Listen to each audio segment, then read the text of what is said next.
Thanks.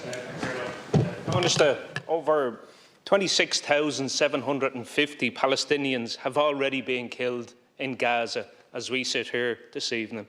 A further 65,636 have been wounded since October the 7th.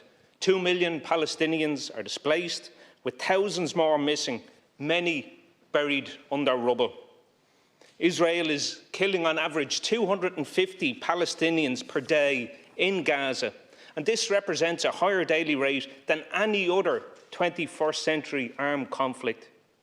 Israeli attacks have killed 1 out of every 100 Palestinians in Gaza and injured, often with life-altering wounds, at least 2 Palestinians in every 100.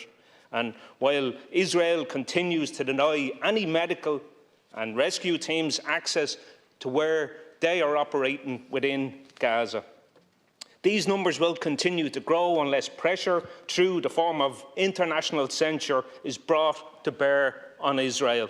Taoiseach, Gaza is being dismantled house by house, street by street, school by school and hospital by hospital.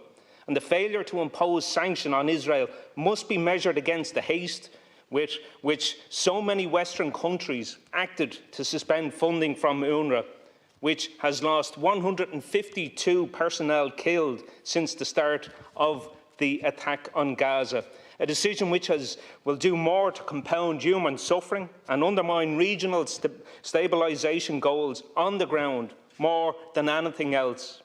These actions are viewed as a collective punishment of Palestinians within Gaza. So many are dependent on the 154 aid centres set up by UNRWA for refuge. And yet, Taoiseach, many of the countries that have cut the funding to UNRWA continue their funding to the Israeli military regime to continue their genocide. Hypocrites. Hypocrites, that's what they are. The government has said that it will engage with South Africa over the coming months as to whether it will intervene in the genocide case against Israel. Taoiseach, the Palestinian people haven't got 4 months or 6 months. They haven't got a week. They are dying in their thousands. The government is morally bound to support Sinn Féin's motion here this evening. A motion which will mandate Ireland to do the right thing and support the South African case against Israel under the Genocide Convention.